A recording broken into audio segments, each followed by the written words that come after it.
जय गुरुदेव दोस्तों। कैसे हैं आप सभी लोग?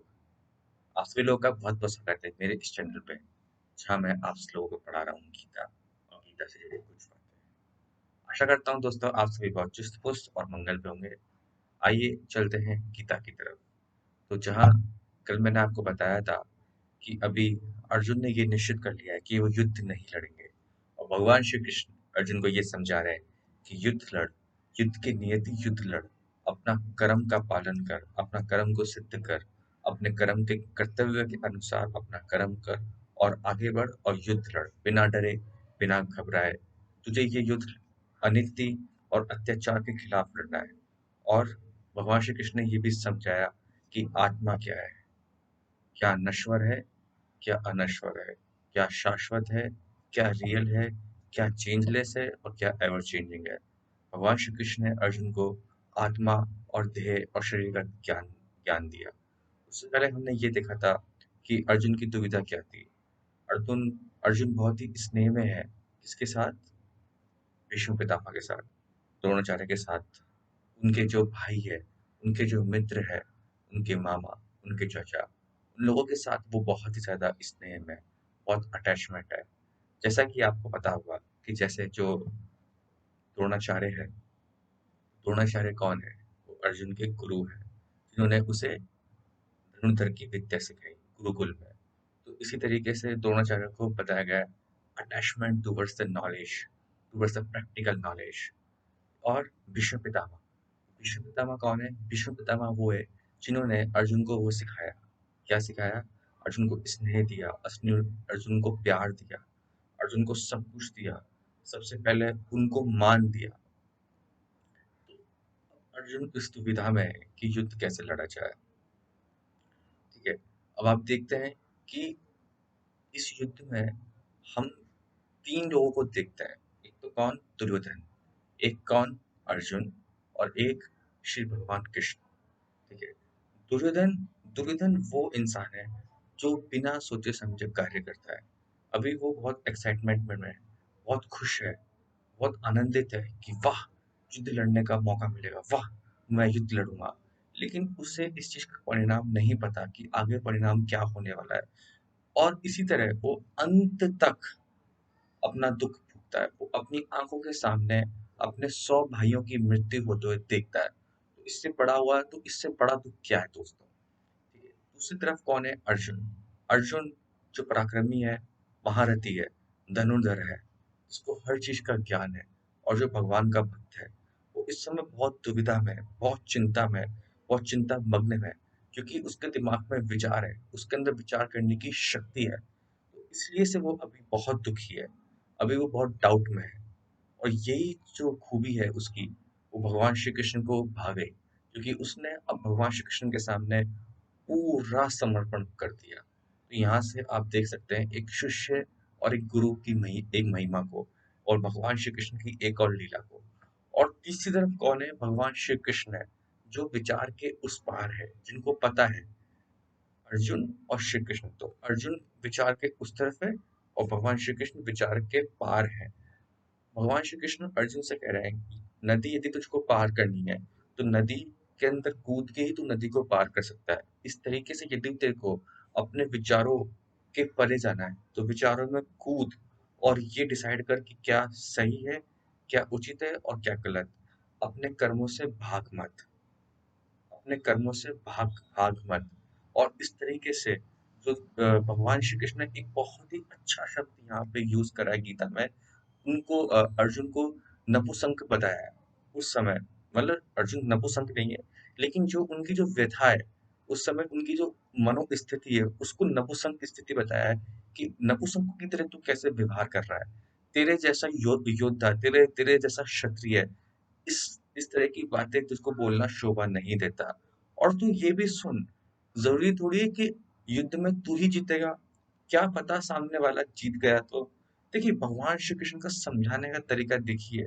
अर्जुन अभी यही मन में वो सोच रहा है कि मैं जीत जाऊंगा, मैं उनको मार दूंगा, और इसी मोह में कि मैं उनको कैसे मारूं। भगवान श्री कृष्ण कह रहे हैं तूने अभी से कैसे परिणाम निकाल लिया, क्या पता सामने वाली पार्टी जीत गई तो, क्या पता तुझको वीर गति हुई तो। तेरा कर्म अभी सिर्फ इतना है कि तुझको अभी सिर्फ वो लड़ना है। तो तू अभी अपने कर्तव्य का पालन कर और तू युद्ध लड़। ठीक है। मैं दोस्तों आप सभी लोगों से एक क्वेश्चन पूछना चाहता हूँ जिसका आप लोग सोच के मुझे कमेंट बॉक्स में लिखना। आप देखो अभी जो गीता जो चल रही है, ठीक है, तो भगवान श्री कृष्ण को जब सब कुछ पता है अर्जुन के साथ क्या होने वाला है, अर्जुन किस समय डाउट्स में आने वाला है, फिर भी भगवान श्री कृष्ण ने जो गीता सुनाई वो युद्ध के बीच में क्यों सुनाई जब भगवान को सब कुछ पता है। एवरीथिंग भगवान सब कुछ जानते हैं, आज का भी, कल कल का भी और पहले का भी, हर एक किसी के बारे में। तो भगवान श्री कृष्ण जो सर्वोपरि है, उन्होंने ये ये स्थान क्यों चुना एकदम लास्ट एंड पॉइंट, क्योंकि अब अर्जुन के पास ज्यादा समय तो है नहीं सोचने और समझने का, क्योंकि युद्ध स्टार्ट हो चुका है। वो युद्ध के बीचों बीच खड़े हैं। उनके द्वारा किया हुआ कोई भी डिसीजन पूरी सेना को भुगतना पड़ेगा, क्योंकि अर्जुन एक वो लीडर है। यदि अर्जुन इस तरीके से डर के बैठ जाते हैं तो उसका प्रभाव पूरी सेना पे पड़ेगा, और अर्जुन यदि पूरे उस साइड के साथ में युद्ध लड़ते हैं तो उसका प्रभाव भी सेना के मतलब सेना पे पड़ेगा। और अब ज्यादा टाइम नहीं नहीं रहा है, क्योंकि दोनों दोनों तरफ के योद्धा तैयार हैं युद्ध लड़ने के लिए। तो ज़्यादा समय भी नहीं है, बहुत मुश्किल वाला समय है, एकदम एंड एक्सट्रीम वाला पॉइंट है। उस समय भगवान ने क्यों चुना गीता को सुनाने के लिए, और जो शास्त्र श्लोक हैं, जो अर्जुन के क्वेश्चंस हैं, और भगवान श्री कृष्ण ने बहुत ही प्यार से उनका आंसर दिया है।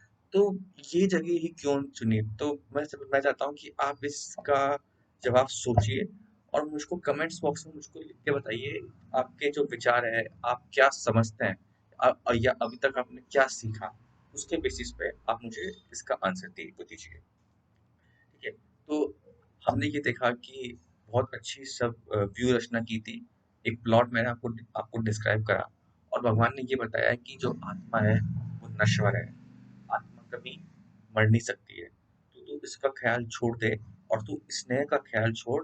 अभी तू अपने कर्तव्य का पालन कर। तू सामने वाले को इस तरीके से देख, अनीति, अत्याचार, उन्होंने गलत किया है, वो अतिथियों हैं, और उनको मारना तेरा सबसे बड़ा कर्म है, वरना तेरा अपयश होगा। चलते हैं अगले श्लोक की तरफ।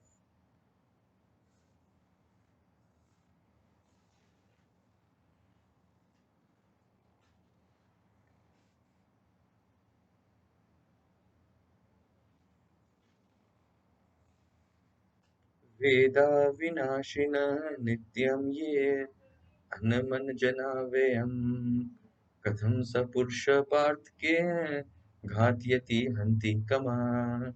हे पार्थ, जो व्यक्ति ये जानता है कि आत्मा अविनाशी है, अजन्मा है, शाश्वत है तथा अव्यय है, वह भला किसी को कैसे मार सकता है या मरवा सकता है। ठीक है। अब यहाँ भगवान ने मरने के बारे में बात बोली, तो भगवान ये कहना चाह रहे हैं कि जो व्यक्ति ये जानता है कि जो आत्मा है वो अविनाशी है, शाश्वत है, चेंजलेस है, इटर्नल है, तो तू उसको मार कैसे सर्व हो सकता है? तू अभी जिसको मार रहा है वो तो सिर्फ एक देह है, एक शरीर है। जिस जिस तरीके से हम यदि कभी कोई क्राइम कर देते हैं तो उसके लिए कोर्ट हमको सजा देती है, तो वो शरीर को सजा देती है, आत्मा को सजा नहीं दे रही ना, शरीर को सजा दे रही है। उस तरीके से तेरे को इस समय यहाँ पे उन लोगों को सजा देनी है जो गलत है, जो अत्याचार की तरफ है, जो अधर्म के खिलाफ है। तू आत्मा को नहीं मार रहा। ये लोग पहले भी थे, आज भी और आगे भी रहेंगे। मैं पहले भी हूँ, पहले भी था, आज भी और कल भी मैं रहूंगा। तो भगवान श्री कृष्ण ये समझाना चाह रहे हैं कि आत्मा ना तो कभी मरती है, वो नश्वर है, ना वो जन्म लेती है, ना उसकी मृत्यु होती है। वो एक ही तरह से एक एनर्जी के फॉर्म में इस शरीर देह मात्र के रूप में रहती है, और शरीर के मरने पे ये आत्मा किसी और दूसरे शरीर में चली जाती है।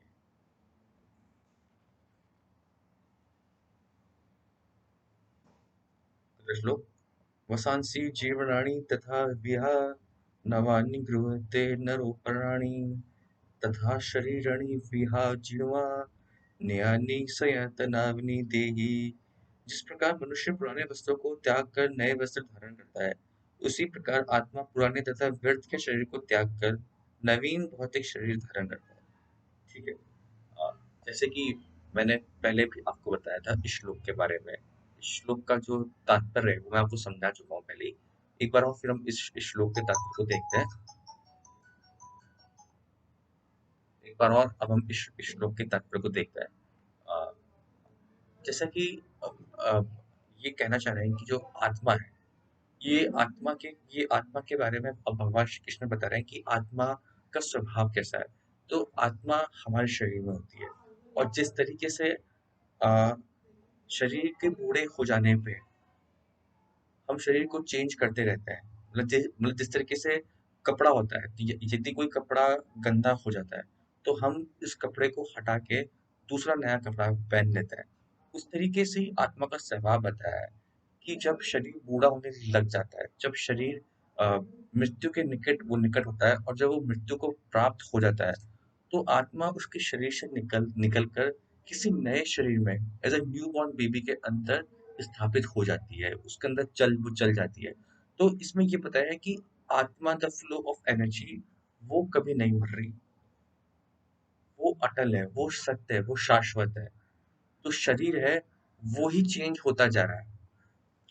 तो इसको भगवान ने कितने सिंप्लीफाइड वे में बताया, क्योंकि भगवान जानते हैं कि अब मुझको अर्जुन को समझाना पड़ेगा तो बहुत ही आसान शब्दों में समझाना पड़ेगा, क्योंकि वो पहले से ही बहुत कंफ्यूज है। ठीक है, तो भगवान ने इस तरीके से बताया कि जैसे मैंने अभी ये जो कपड़ा पहना हुआ है, मैं इसको खोल दूंगा और दूसरा कपड़ा पहन लूंगा, लेकिन जो इंसान रहूंगा वो तो मैं ही रहूं, मैं मतलब वो तो मैं ही रहूंगा ना। जिस तरीके से मान लो आपका नाम बंटी हो, आपकी उम्र 5 साल हो, तो 5 साल की उम्र पे यदि मैंने आपसे सवाल पूछा कि बेटा आपका नाम क्या है, तो आपने बोला कि मेरा नाम बंटी है। जब आप 15 साल की उम्र के हुए तो मैंने आपसे आपका नाम पूछा कि आपका नाम क्या है, आपने बोला कि मेरा नाम बंटी है। जब आप 25 साल की उम्र के हुए तो आपसे मैंने पूछा तो आपने बोला कि मेरा नाम बंटी है। जब आप 75, जब मृत्यु के बहुत ही निकट हो, और तब मैंने आपसे आपका नाम पूछा तो आपने एक ही नाम बोला कि मेरा नाम बंटी है। तो इस तरीके से जो बंटी रहा वो हमेशा सेम रहा। तो कहने का मतलब है जो इटर्नल है, जो शाश्वत है, जो चेंजलेस है, वो आत्मा है, वो सेम रहती है पूरी जिंदगी भर। पूरी जिंदगी क्या मतलब पूरे अखंड काल तक वो कभी चेंज होती ही नहीं है। वो उसका अंश, वो आत्मा आपके शरीर के अंदर है, तो उस आत्मा को कभी मार नहीं सकता। तो इस शरीर को मार रहा है, ये शरीर मरेगा तो एक ये आत्मा एक दूसरे शरीर में चली जाएगी। ये शरीर जाएगा तो ये आत्मा किसी दूसरे शरीर में चली जाएगी और दूसरे शरीर को ग्रहण कर लेगी। अगला वाला श्लोक पढ़ते हैं। नेन छिन्दति शत्राणि नैनं दहति पावक न चिनं कद्यन्पुतापो न शोष्यन्ति मारुत। ये आत्मा ना तो कभी किसी शस्त्र द्वारा खंड खंड किया जा सकता है, ना अग्नि द्वारा जा सकता है, ना जल द्वारा भिगोया या वायु द्वारा सुखाया जा सकता है। भगवान और इसको आगे बता रहे हैं आत्मा के बारे में कि जो आत्मा है ना, आत्मा को तू ना तो खंड कर सकता है, ना उसको जला सकता है, ना उसको सुखा सकता है, ना उसको वायु में तू उड़ा सकता है, ना उसको पानी से तू डुबो सकता है। यानी वो नश्वर है, उसका तू कुछ नहीं कर सकता। आत्मा का तू आत्मा का तू कुछ नहीं कर सकता। तो आत्मा नश्वर है। भगवान ये बताना चाह रहे हैं कि आत्मा को तू खंड नहीं कर सकता, ये एकदम नश्वर है। मायावादी इसकी व्याख्या नहीं कर सकते कि जीव किस प्रकार अपने अज्ञान के कारण उत्पन्न हुआ तथा तत्वात्मा माया की शक्ति से आवृत हो गया। नहीं आदि परमात्मा से जीवों को विलग कर पाना संभव था। प्रत्युत सारे जीव परमात्मा से विलग हुए अंश हैं। चूंकि वे सनातन अणु आत्मा है, अतः माया द्वारा आवृत होने में उनकी प्रवृत्ति स्वाभाविक है, और इस तरह वे भगवान की संगति से पृथक हो जाते हैं। जिस प्रकार अग्नि के स्फुलिंग अग्नि से विलग होते ही बुझ जाते हैं, यद्यपि इन दोनों के गुण समान है। वराह पुराण में जीवों को परमात्मा का भिन्न अंश कहा गया है। भगवद गीता के अनुसार भी वे शाश्वत रूप से ऐसे ही है। अतः मोह से मुक्त होकर भी जीव पृथक अस्तित्व रखता है, जैसा कि कृष्ण द्वारा अर्जुन को दिया गया उपदेशों से स्पष्ट है। अर्जुन कृष्ण के उपदेश के कारण मुक्त तो हो गया, किंतु कभी भी कृष्ण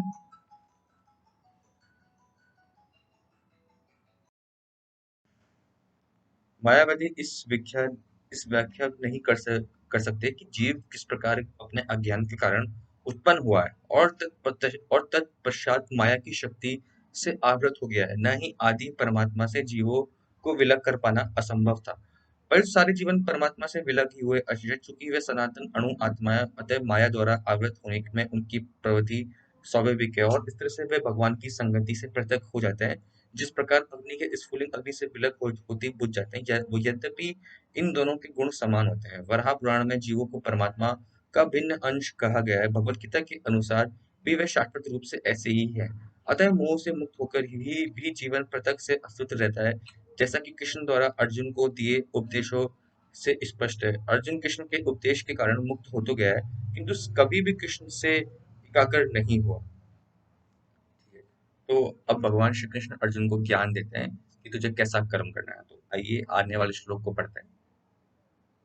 छेदागो यम दाहेशो यम के लक्ष्य शोष्य है एवच नित्य सर्वगत स्थाणु रचलो ये सनातना। ये आत्मा अखंडित है तथा अघुलनशील है। इसे ना तो जलाया जा सकता है, ना सुखाया जा सकता है। ये शाश्वत, सर्वव्यापी, अविकारी, स्थिर तथा सदैव एक सा रहने वाला है। तो इस श्लोक में भगवान ने आत्मा को थोड़ा और बताया है कि आत्मा मतलब अखंडित है, यानी तुम उसको टुकड़ों में डिवाइड नहीं कर सकते। जैसे मान लो आपके पास कोई स्केल है, आप उसको तोड़ सकते हो बीच बीच में से।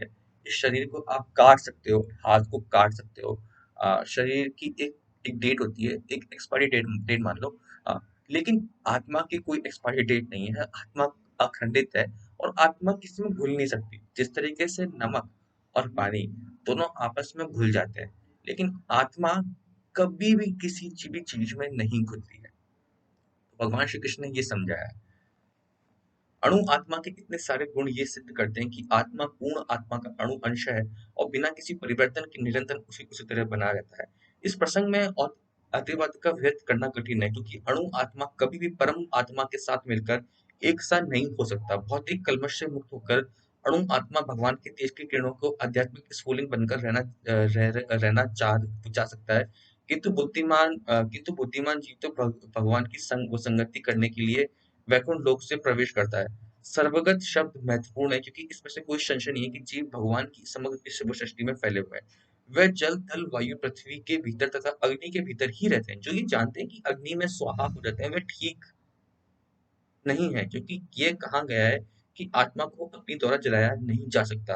अतः इसमें संदेह नहीं है कि सूर्य लोक में भी उपयुक्त प्राणी निवास करते हैं। यद्यपि सूर्य लोक निर्जन हो तो सर्वगत शब्द निरर्थक हो जाता है। अवक्तो ये यमचिन्तो यमविर्कायो यमुच्यते तस्मादेवं विदिन्ततेर्नवः नानुशोचितुमर्हसि। ये आत्मा अव्यक्त, अकल्पनीय तथा अपरिवर्तनीय कहा जाता है। ये जानकर तुम्हें शरीर के लिए शोक नहीं करना चाहिए। तो अब भगवान यूं कह रहे हैं कि अर्जुन, तू मार किसको रहा है? थोड़ा सा लॉजिकली सोच, थोड़ा सा समझ। तू मार इस शरीर को रहा है। इस मतलब तू अनीति के खिलाफ युद्ध लड़ रहा है, तू अत्याचार के खिलाफ युद्ध लड़ रहा है, तू असत्य के खिलाफ युद्ध लड़ रहा है, तू अधर्म के खिलाफ युद्ध लड़ रहा है। ठीक है? और तू आत्मा को नहीं मार रहा है ना, तू इस शरीर को मार रहा है। जैसे ये शरीर मरेगा तो ये आत्मा किसी दूसरे शरीर में प्रवेश कर जाएगी, फिर वहां से एक दूसरा विश्व बन जाएगा। तो तू सिर्फ अभी एग्जाम्पल दे रहा है इस पूरे वर्ल्ड को युद्ध के जरिए कि हमेशा धर्म अधर्म पे जीतता है। ठीक है? तो तू घबरा मत और तू शोक मत कर इस शरीर के लिए। भाई जो चीज चेंज हो रही है ना, जैसे आपकी बॉडी है, तो आप 20 साल की उम्र में थे और 40 साल की उम्र में सेम पर्सन तो नहीं रहेंगे ना। तो आप इसके लिए रोना कैसे है? मान लो आज कोई लड़की है, बहुत ही सुंदर है, बहुत ही ज़्यादा सुंदर है। लड़की का एग्ज़ाम्पल से अच्छा है हम देखें जो एक्ट्रेस होती है ना? वो बहुत सुंदर होती है। जब वो अपने इनिशियल डेज़ में होती है, अपना करियर स्टार्ट करती है और जो मूवीज़ बनाती है। फिर आप देखिए करियर स्टार्ट होने के 20-25 साल बाद उनके चेहरे पे कितनी झुर्रियाँ आ जाती है। आज कोई सीनियर एक्ट्रेस है, आप उनको देखो, है ना? और उनकी कोई बचपन की या फिर उनकी कोई जवानी का एक चित्र देखो, आपको खुद ब खुद डिफरेंट आ जाएगा समझ में कि ये शरीर चेंज हो रहा है, ये शरीर चेंज होते जा रहा है। तो इसके लिए शोक कर ही क्यों रहा है? जब ये शरीर मरेगा, आत्मा तो मर नहीं सकती, तो तू मार किसको रहा है? तू मार किसी को नहीं मार रहा। तू सिर्फ अभी अपना कर्तव्य का पालन कर रहा है और इस समय तेरा कर्तव्य क्या है? युद्ध लड़ना। चूंकि अर्जुन ने ये तक शब्द कहे थे कि यदि कौरव चाहे तो मुझको निहत्थे मार सकते हैं। यदि मतलब नियति भी यदि वो मेरे को मारना चाहे तो मैं स्वीकार करूंगा उनके हाथों मरना। और मुझे इस राजपाट, इस वैभव, इस ऐश्वर्य का कतई लोभ नहीं है। अब भगवान श्री कृष्ण यूं कहते हैं, बड़े स्मार्ट है भगवान श्री कृष्ण। भगवान श्री कृष्ण कहते हैं कि सपोज कर मान ले सामने कौरवों की जगह कोई और दूसरा योद्धा होता, तो क्या तू उस समय भी ये बात कहता? नहीं कहता, है ना? भगवान जानते हैं कि तू कौन है, तू क्या है, और तू जो बोल रहा है ना, तू अंदर फील नहीं कर पा रहा, यानी तेरे मन में अभी बहुत ज्यादा कंफ्यूजन आ रहा है, बहुत टुकड़ों में तू बटा हुआ है, बहुत द्वेष आ रहा है तेरे अंदर। तो इसको शांत करना पड़ेगा। इस तरीके से भगवान ने अर्जुन को कर्म योग, ज्ञान योग और सबसे बड़ा भक्ति योग समझाया गीता के अंदर। उस युद्ध भूमि के अंदर जहाँ सबसे ज्यादा कोलाहल था, बहुत मारगाड़ी थी, सब एक दूसरे को मार मार रहे थे, कोई किसको ये कर रहा है, कोई किसके साथ वैसा कर रहा है। इतने शोर में भगवान श्री कृष्ण ने अर्जुन को एक शांति का उपदेश दिया कि इतने मुश्किल जगह पे भी तू एक परम शांति को भी पा सकता है। और वो भगवान श्री कृष्ण अर्जुन को समझाना चाह रहे हैं। अगला श्लोक पढ़ते हैं। अथ चेन्न नित्यजान्तं नित्यं वा मन्यसे मृतं तथापि तव महाबहो नैन शोचिति तुर्महसि। किंतु यदि तुम ये सोचते हो कि आत्मा अथवा जीवन का लक्षण सदा जन्म लेता है तथा सदा मरता है, तो भी हे महाबाहो, तुम शोक करने का कोई कारण नहीं है। देखते हैं क्या लिखा हुआ है। सदाशिव दार्शनिकों का ऐसा वर्ग चला आ रहा है कि जो बौद्धों की समान ये नहीं मानता कि शरीर के परे भी आत्मा का स्वतंत्र अस्तित्व है। ऐसा प्रतीत होता है कि जब भगवान कृष्ण ने भगवत गीता का उपदेश दिया, तो ऐसे दार्शनिक विद्वान थे और लोक यातिक तथा वैभाषिक नाम से जाने जाते थे। ऐसे दार्शनिकों का मत था कि जीवन के लक्षण भौतिक संयोग की एक परिपक्वता में ही घटित होती है। आधुनिक भौतिक विज्ञानी तथा भौतिकवादी दार्शनिक भी ऐसे ही सोचते हैं। उनके अनुसार शरीर भौतिक तत्वों का संयोग है और एक अवस्था ऐसी आती है जब भौतिक तथा रासायनिक तत्वों के संयोग से जीवन के लक्षण विकसित हो उठते हैं। नैतिक विज्ञान इस तरह से आधारित है। संप्रति अनेक क्षमता धर्म जिनका अमेरिका में प्रचार हो रहा है, इसी दर्शन का पालन करते हैं और साथ ही शून्यवादी बौद्धों का अनुसरण करते हैं। यदि अर्जुन को आत्मा के अस्तित्व में विश्वास नहीं था, जैसा कि वैभाषिक दर्शन में होता है, तो भी उसके शोक करने का कोई कारण नहीं था। मैं एक बार और ये लाइन रिपीट कर रहा हूँ।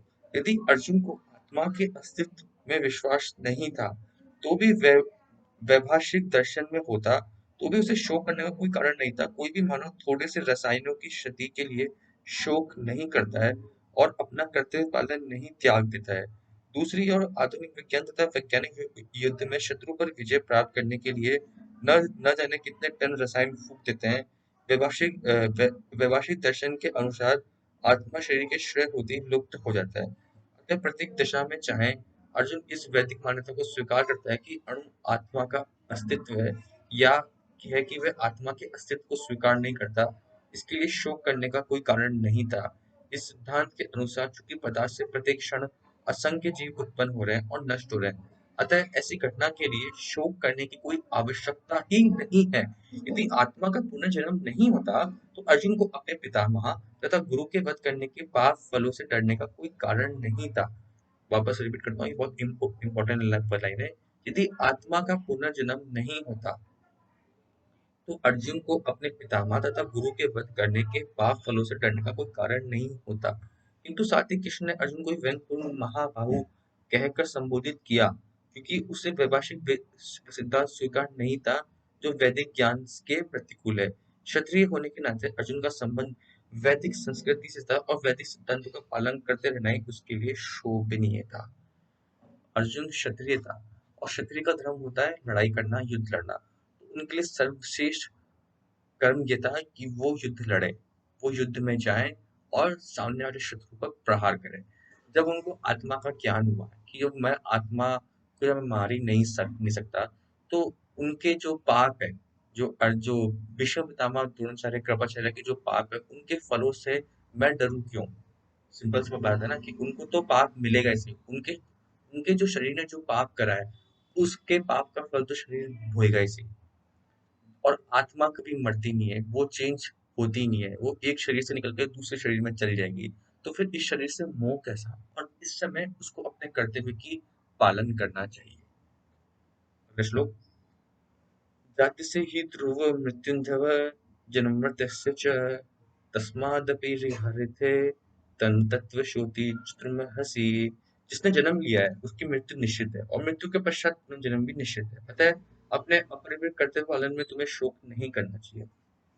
भगवान ने बोला कि देख, नियति के अनुसार, नेचर लॉ के अनुसार जिस भी इंसान ने जन्म लिया है उसकी मृत्यु तो तय है। यदि तू इनको नहीं मारेगा तो ये प्रकृति, ये नेचर, ये नियति ये इनको मारेगी से, क्योंकि ये तो नेचर का लॉ है कि जिसका जन्म हुआ है उसका मरना तो निश्चित है, ये तो एक अटल सत्य है। तो यदि तू इनको नहीं मारता है फिर भी प्रकृति तो इनको मारेगी सी। और जब ये पहले ही मरने वाले हैं तो इनके लिए शोक कैसा? इनके लिए तू इतना दुख क्यों कर रहा है? इनके लिए तू इतना मोह में क्यों पड़ रहा है? भाई, इन्होंने जो पाप करा इनका फल तो इनको भोगना ही पड़ेगा। इनकी मृत्यु तो होना तय ही है। जब इनकी मृत्यु होना तय है पहले से ही, तो तू अपना क्षत्रिय धर्म, अपना कर्तव्य, अपना पालन क्यों नहीं कर रहा? तू युद्ध क्यों नहीं लड़ रहा? क्योंकि शरीर तो मरेगा ही मरेगा, आत्मा है वो चेंजलेस है, इटर्नल है, शाश्वत है, वो चेंज हो नहीं रही। तो तू इस समय युद्ध लड़ और इस शरीर के मोह से दूर हो। अपनी आत्मा का जो जो तेरा जो शरीर का जो अटैचमेंट है ना उनके लिए, उसको काट, भौतिक जगत से बाहर निकल और अपने कर्तव्य का पालन कर। तो ये भगवान श्री कृष्ण ने अर्जुन को समझाया। अव्यक्तदिनी भूतानि व्यक्त मध्यानि भारत अव्यक्त निध्यान न्याय तन्न का परिदेवना। सारे जीव प्रारंभ में अव्यक्त रहते हैं, मध्य अवस्था में व्यक्त होते हैं और विनष्ट होने पर पुनः अव्यक्त हो जाते हैं। अतः शोक करने की आवश्यकता क्या है? ये स्वीकार करते हुए कि दो प्रकार के दार्शनिक है। एक तो वो जो आत्मा के अस्तित्व को मानते हैं और दूसरे वो आत्मा के अस्तित्व को नहीं मानते। कह सकते हैं कि किसी भी दशा में शोक करने की कोई कारण ही नहीं है। आत्मा के अस्तित्व को ना मानने वाले लोग वेदांतवादी नास्तिक कहते हैं। यदि हम तर्क के इसको नास्तिकवादी सिद्धांत को भी मान ले तो शोक करने का कोई कारण नहीं है। आत्मा के प्रत्येक अस्तित्व से भिन्न सारे भौतिक तत्व सृष्टि के पूर्व अक्षय रहते हैं। इस अक्षय रहने की सूक्ष्म व्यवस्था से ही श्रेय अवस्था आती है। जिस प्रकार आकाश से वायु उत्पन्न होती है, वायु से अग्नि, अग्नि से जल और जल से पृथ्वी उत्पन्न होती है। जिस प्रकार आकाश से वायु उत्पन्न होती है, वायु से अग्नि, अग्नि से जल और जल से पृथ्वी उत्पन्न होती है। पृथ्वी के अनेक प्रकार के पदार्थ प्रकट होते हैं, यथा एक विशाल गगनचुंबी महल पृथ्वी से ही प्रकट है। जब इसे ध्वस्त कर दिया जाता है तो वह अदृश्य हो जाता है और अनंत परमाणु का रूप में बना रहता है। शक्ति संरक्षण का नियम बना रहता है, किंतु कालक्रम में वस्तुएं प्रकट तथा अप्रकट होती रहती है। अंतर इतना ही है। अतः प्रकट होना व्यक्त या अप्रकट होना, अव्यक्त होने पे शोक का कोई कारण नहीं है। यहाँ तक कि अप्रकट अवस्था में भी वस्तुएं समाप्त नहीं होती है। प्रारंभिक अ, प्रारंभिक तथा अंतिम दोनों अवस्था में ही सारे तत्व अप्रकट रहते हैं, केवल मध्य में ही वे प्रकट होते हैं और इसी तरह इससे कोई वास्तविक अंतर नहीं पड़ता। कहने का मतलब ये है कि स्टार्टिंग और एंड हमेशा सेम रहती है, सिर्फ तेरे को वो मध्य में दिखाई दे रहा है ना? जब वो स्टार्टिंग में थे तो वो टुकड़ों में थे और जब वो लास्ट एंड में जाएंगे तो भी टुकड़ों में ही रहेंगे, बहुत ही ज्यादा पार्टिकल्स में। तो भगवान ने इसको अर्जुन को एग्जाम्पल के तौर में बताया है। दो एग्जाम्पल देखे कि तू सोच कि मान ले यहाँ पे बिल्डिंग बनाई जाए, है ना? और बिल्डिंग को कुछ दिनों बाद में ध्वस्त कर दो, ठीक है? तो बिल्डिंग जो वो दिखी वो प्रकट हुई है, तो वो एक बिल्डिंग तेरे को दिखाई दिखाई देगी, लेकिन स्टार्टिंग में वहां पे कुछ नहीं था, वहां अणु आत्मा थे। फिर उनसे एक बिल्डिंग बनी, लेकिन यदि मैं बिल्डिंग को भी ध्वस्त वो कर दूंगा तो बिल्डिंग टुकड़ों टुकड़ों में टूट जाएगी, तो भी अणु आत्मा रहेंगे। तो कहने का तात्पर्य है कि स्टार्टिंग और एंड हमेशा दोनों सेम रहते हैं। तो शोक व्याकुल होने की जरूरत क्या है? सिर्फ जो तेरे को पार्ट जो दिखाई देता है वो तेरे को मध्य का पार्ट दिखाई दिखाई दे रहा है। और एनर्जी हमेशा सेम सेम रहती है, यानी तू एनर्जी को तू डिस्ट्रॉय नहीं कर सकता, ना ही तू उसको क्रिएट कर सकता है। ये बात भगवान ने अर्जुन को समझाई है। जो तेरे को दिखाई दे रहा है वो एक माया जाल है, माया जाल है, जो एक शरीर है, वो एक रूप है, एक आकृति है, वो चेंज हो जाएगा, वो मिट जाएगा, तो एक कोई नया शरीर बन जाएगा उन्हीं अणु आत्मा से। यानी बनाने वाला जो कहने आप कैसा कह सकते हैं कि एक मशीन है। मशीन पहले ए प्रोडक्ट बना रही है, फिर बी प्रोडक्ट बना रही है, लेकिन मशीन चेंज नहीं हो रही है, प्रोडक्ट चेंज होते जा रहा है। तो तू प्रोडक्ट के टूटने पर तू दुख क्यों कर रहा है? मशीन तो वही है ना, मशीन तो कांस्टेंट है, प्रोडक्ट चेंज होते जा रहे हैं। तो अणु आत्मा तो वही है, अणु आत्मा मिलके कोई दूसरा शरीर बना रहा है, अणु आत्मा मिलके कोई दूसरा शरीर बना रहा है, लेकिन अणु आत्मा जो प्रोड्यूसर है वो तो सेम ही ना, मतलब आत्मा तो कांस्टेंट ही ना। तो इस तरीके से भगवान ने अर्जुन को समझाया। अगला श्लोक, आश्चर्यवत्यष्टि कनिचन माश्चर्यवदति तथे चान्य आश्चर्य वृष्टि नमन्य श्रेणाति श्रुतवते पयनम विद च चैव कश्चित्। कोई आत्मा को आश्चर्य से देखता है, कोई इसे आश्चर्य की तरह बताता है, तथा कोई इसे आश्चर्य की तरह सुनता है, किंतु कोई कोई इसके विषय में भी सुनकर कुछ नहीं समझ पाता है। और भगवान ने थोड़ा सा आगे के लेवल पर बताया है कि देखो, कोई कोई लोग आत्मा को आश्चर्य के तौर पर देखता है, वो ये समझ नहीं पाता कि यार शरीर तो जो मेरे को दिखाई दे रहा है वो सत्य है, अब इसके अंदर आत्मा कहाँ से आ गई यार? मेरे को तो जैसे मान लो आज आपको ये मोबाइल अब दिख रहा है, तो ठीक है, ये मोबाइल दिख रहा है, अब मैं इसको डिस्ट्रॉय कर कर दूंगा, तो यहाँ पे कुछ नहीं रहेगा, ठीक है, यहाँ पे खाली जगह हो जाएगी। इसके जो अणु पार्टिकल्स है वो आपको दिखाई नहीं दे रहे, जो एटॉम है वो आपको दिखाई नहीं दे रहे। तो भगवान यूं कहना चाह रहे हैं कि कई लोग तो समझ ही नहीं पाते इस आत्मा इसके अंदर है या फिर नहीं है। ठीक है, ये मैंने मोबाइल सिर्फ एग्जाम्पल के तौर पर बताया है। इसको मोबाइल को एक शरीर मानना, कि मान लो कि कोई शरीर है, अब वो डिस्ट्रॉय हो गया, तो भी आत्मा तो है। भगवान ये बताना चाह रहे हैं फिर भी आत्मा तो है। तो कोई कोई इसको आश्चर्य के तौर पे वो देखता है, कोई कोई इसको समझ पाता है कि हाँ, चीज तो है, कोई प्रोड्यूसर तो है, अभी उसका प्रोडक्ट डिस्ट्रॉय हो रहा है, लेकिन चीज तो है, वो जो फाइन पार्टिकल्स है वो तो है। आप समझने की कोशिश कीजिए, मान ली कोई बिल्डिंग है ना, बिल्डिंग पहले एक खाली जगह थी, और उस पे एक बिल्डिंग, एक 6 माले की उस पे बिल्डिंग बनाई, है ना, उसके बाद उस बिल्डिंग को डिस्ट्रॉय करा, लेकिन वो खाली जगह तो अभी भी है ना, वो खाली जगह तो कभी मिट ही नहीं रही ना। इस तरीके से आत्मा का भी स्वभाव वही है, वो जगह तो वही है ना, वो जगह ने एक ढांचा बना बना लिया है। तो ये भगवान श्री कृष्ण समझाना चाह रहे हैं कि कोई इसको आश्चर्य के तौर पे देखता है, कोई समझने की कोशिश करता है, और तथा कोई इसको सुन के भी नहीं समझ पाता, इसके विषय में सुनकर भी कुछ समझ नहीं पाते। विशाल पशु, विशाल वृक्ष तथा 1 इंच स्थान में लाखों करोड़ों की संख्या में उपस्थित सूक्ष्म कीटाणु के भीतर अणु आत्मा की उपस्थिति निश्चित रूप से आश्चर्यजनक है। अल्पज्ञ तथा दुराचारी व्यक्ति अणु आत्मा की स्फुलिंग के चमत्कारों को नहीं समझ पाता है, भले ही उसे बड़े से बड़ा ज्ञानी जिसके बध में प्रथम प्राणी के ब्रह्मांड को शिक्षा दी हो क्यों न समझाए। वस्तुओं के स्थूल भौतिक बोध के कारण इस युग के अधिकांश व्यक्ति इसकी कल्पना नहीं कर सकते कि इतना सूक्ष्म गण किस प्रकार इतना विराट तथा इतना लघु बन सकता है। अतः लोग आत्मा को इसकी चर्चा या उसके विवरण के आधार पर ही आश्चर्य से देखते हैं। इंद्रिय तृप्ति की बातों में फंसकर लोग भौतिक शक्ति में माया से इस तरह मोहित होते हैं कि उनके पास आत्मज्ञान को समझने की अवसर नहीं रहता। यद्यपि ये तथ्य है कि आत्मज्ञान के बिना सारे कार्यों का दुष्परिणाम जीवन संघर्ष में पराजय के रूप में ही होता है। संभवतः उन्हें इसका कोई अनुमान नहीं होता कि मनुष्य को आत्मा के विषय में चिंतन करना चाहिए और दुखों का हल खोज निकालना चाहिए।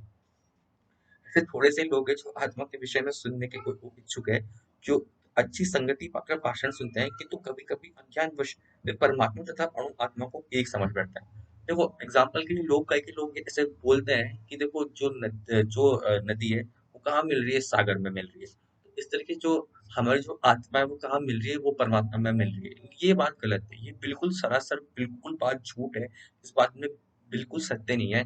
और इसमें ये बताया गया है गीता के अंदर कि लोग उसको एक समझ लेते हैं कि परमात्मा भी वही है और आत्मा भी वही है, परमात्मा अलग है और आत्मा अलग है। तो ये समझाया गया है इसके अंदर। ऐसा व्यक्ति खोज पाना कठिन है जो परमात्मा, अणु आत्मा, उनके पृथक पृथक कार्य तथा संबंधों एवं अन्य विस्तरों को सही ढंग से समझ सके। इससे अधिक कठिन है कि ऐसा व्यक्ति खोज पाना जिसने आत्मा का ज्ञान से पूरा पूरा लाभ उठाया हो और जो सभी पक्षियों की से आत्मा की स्थिति का सही सही से निर्धारण कर सके। तो यदि कोई किस तरह से आत्मा के इस विषय को समझ लेता है, तो तो उसका जीवन सफल हो जाता है। तो यानी किसी ने यदि आत्मा के विषय को समझ लिया तो उसने अपना अस्तित्व जान लिया। जैसे कि उसने ये जान लिया कि मैं नश्वर नहीं हूँ, ठीक है ना? मैं नश्वर नहीं, यानी मैं कभी मर ही नहीं सकता हूँ। तो ये बात जान जान लिया तो उसका कॉन्फिडेंस उसका कितना हाई लेवल पे चला जाएगा। ये जो चोट लग रही है ना, ये चोट क्यों लग रही है और इसका जो मुझको दर्द हो रहा है, ये शरीर और मन की चाल है। जो शरीर है ये उसका दुख है, आत्मा का दुख नहीं है। तो जो भी आपको जो दुख होते हैं वो भौतिक लेवल के अंदर जो शरीर के लेवल पे होते हैं, लेकिन आत्मा के लेवल पे ऐसा कुछ नहीं है। वहां तो परम आनंद है, वहां तो परम सुख है। तभी तो आपसे लोग यूं कहते हैं कि गोइंग इनवर्ड्स।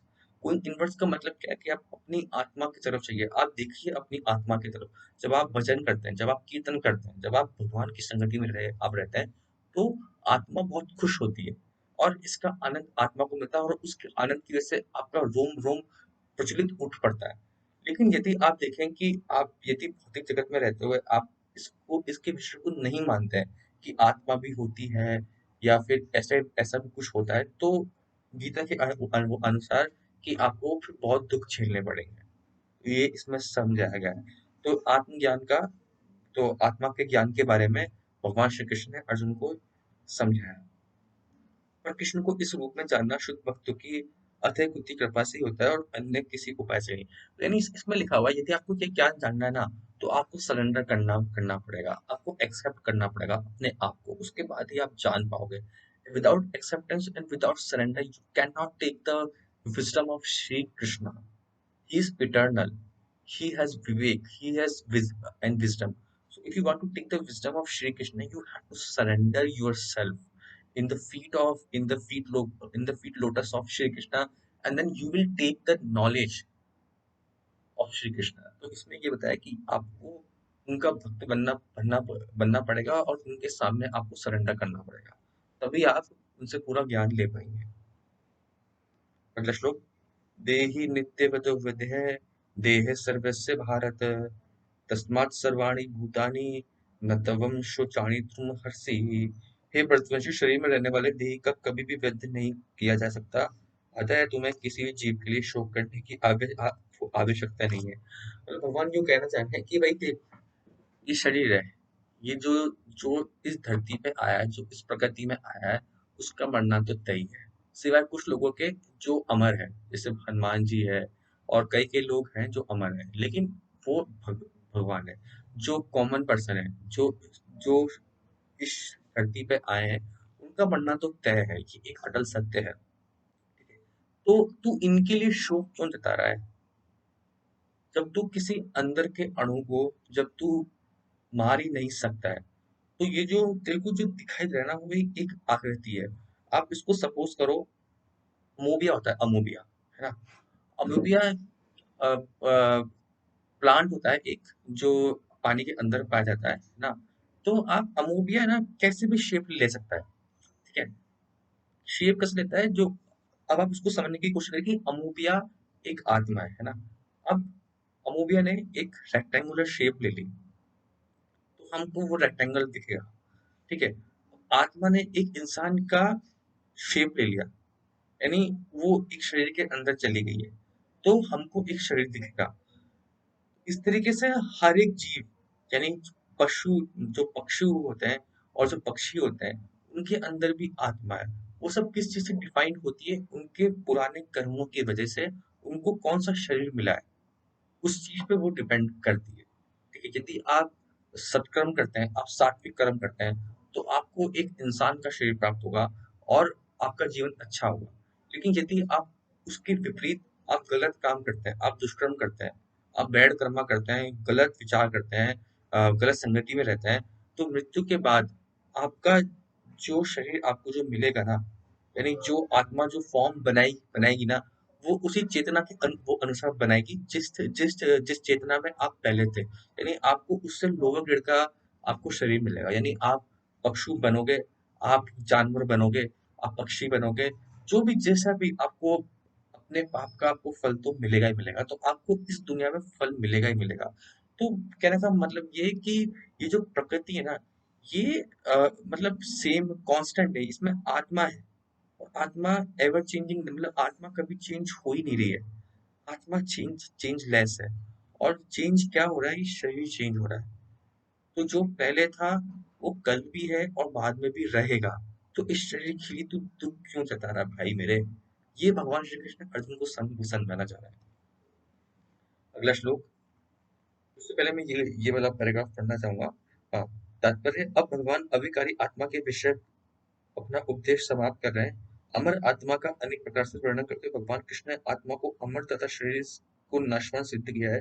अतः क्षत्रिय होने के नाते अर्जुन को इस वजह से युद्ध में पितामह भीष्म तथा गुरु द्रोण को मर जाएंगे अपने कर्तव्य से विमुख नहीं होना चाहिए। कृष्ण को प्रमाण मानकर बहुत ही देर से भिन्न आत्मा का पृथक अस्तित्व स्वीकार कर रहे हैं। ये नहीं कि आत्मा जैसी कोई भी वस्तु या जीवन के लक्षण रसायन से अनंत क्रिया का फलस्वरूप एक विशेष अवस्था में प्रकट होते हैं। यद्यपि आत्मा अमर है, किंतु इसे हिंसा का प्रदर्शित नहीं किया जाता।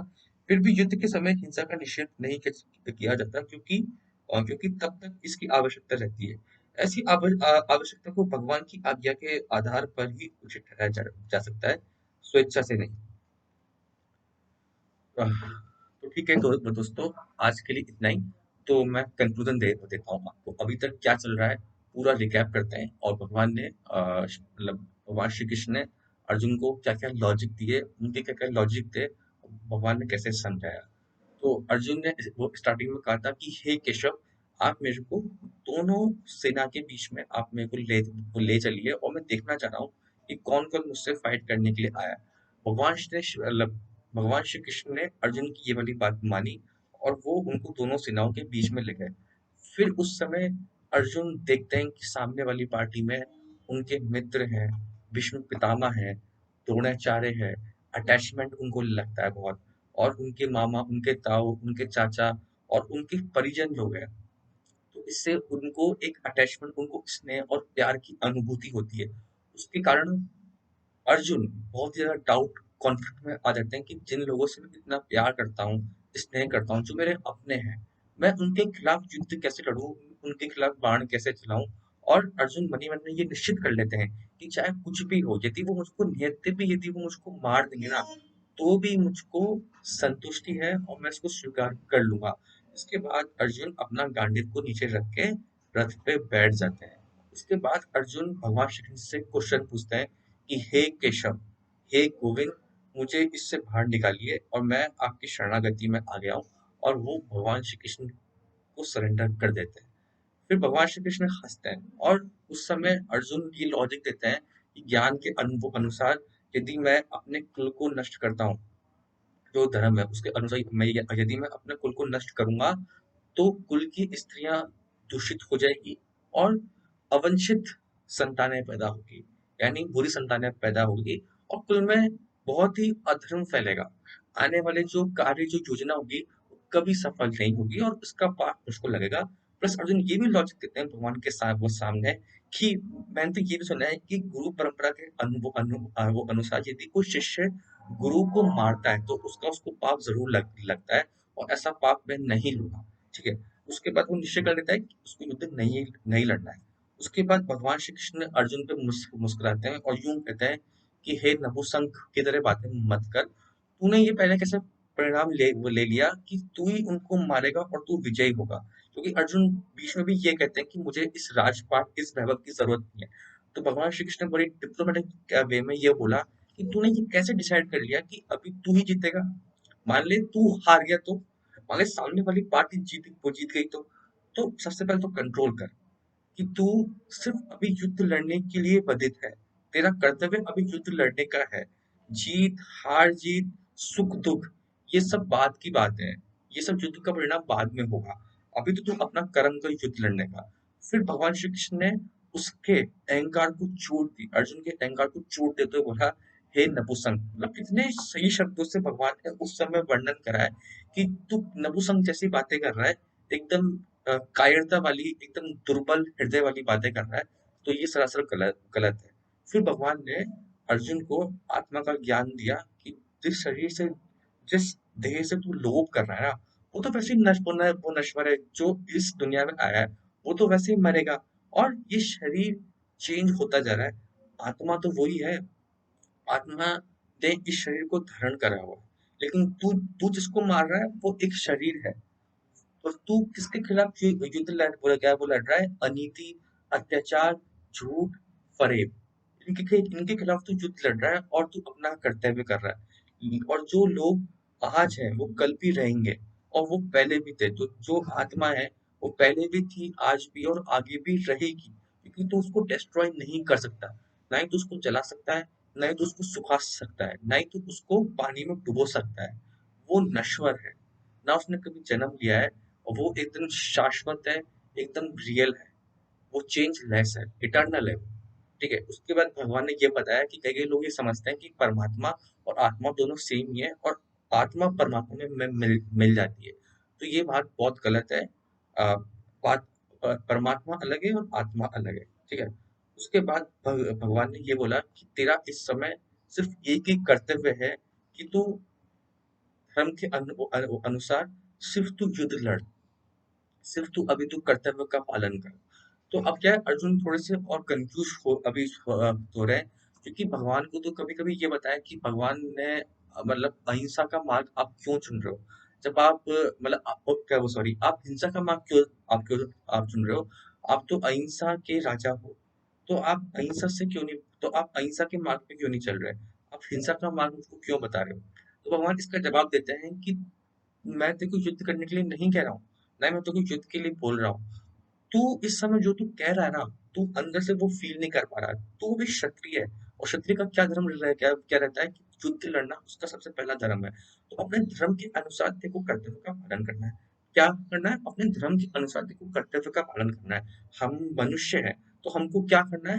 हमारे स्वभाव के अनुसार हमको अपने कर्म का पालन करना है। हम अपने यदि काम से चोरी करते हैं, तो हमको उसका परिणाम दुख झेलना पड़ता है। तो इस वजह से आप मनुष्य है, तो आपका मनुष्य का यही एक नियति ने उसको एक वो दिया है, कर्तव्य दिया है कि मनुष्य अपने गुणों के अनुसार, अपने स्वभाव के अनुसार हमेशा कर्म करता रहे, कर्म से कभी भी विमुख ना हुए, कभी भी हटे नहीं। तो भगवान ने इसका उसको ज्ञान दिया। आने वाले कुछ श्लोकों में हम और इसके डीप में जानेंगे कि तुम्हारे लिए कौन सा कार्य अच्छा है, कौन सा अच्छा नहीं है, और थोड़ा सा और गीता को डीप में जानेंगे। तो इसके अनुसार तो इसी के बाद मैं आप सभी लोगों से विदा लेता हूँ। तो जय हिंद, जय भारत।